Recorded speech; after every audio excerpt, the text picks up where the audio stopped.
Hi നമസ്കാരം. 4 വയസ്സുകാരിയെ പീഡിപ്പിച്ച കേസിൽ മുത്തശ്ശന് 96 വർഷം കഠിന തടവും 1.5 ലക്ഷം രൂപ പിഴയും ശിക്ഷ വിധിച്ച് കോടതി. നെയ്യാറ്റിൻകര പോക്സോ അതിവേഗ കോടതിയാണ് 75-കാരനായ തിരുവല്ല സ്വദേശിയെ ശിക്ഷിച്ചത്. 2 വർഷം മുമ്പ് ആയിരുന്നു കേസിനാസ്പദമായ സംഭവം. പ്രതിയുടെ മകളുടെ പെൺകുട്ടിയെ ആണ് ഇയാൾ ക്രൂരമായി പീഡിപ്പിച്ചത്. മകളും ഭാര്യയും ബാങ്കിൽ പോയതിനിടെയായിരുന്നു സംഭവം. വീട്ടിലുണ്ടായിരുന്ന ചെറുമകനെ പ്രതി കടയിൽ സാധനങ്ങൾ വാങ്ങാൻ പുറത്തുവിട്ടു.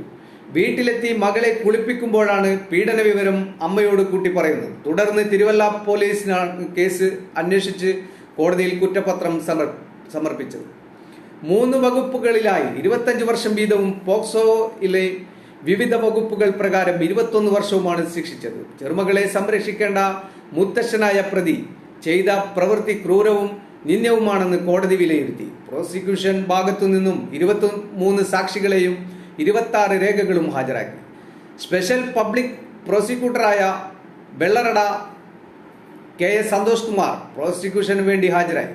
പിഴ തുകയായ 1.5 ലക്ഷം രൂപ പീഡനത്തിന് ഇരയായ പെൺകുട്ടിക്ക് നൽകാനും കോടതി വിധിച്ചു. പിഴ അടച്ചില്ലെങ്കിൽ പ്രതി 2 വർഷം കൂടി തടവ് ശിക്ഷ അനുഭവിക്കും.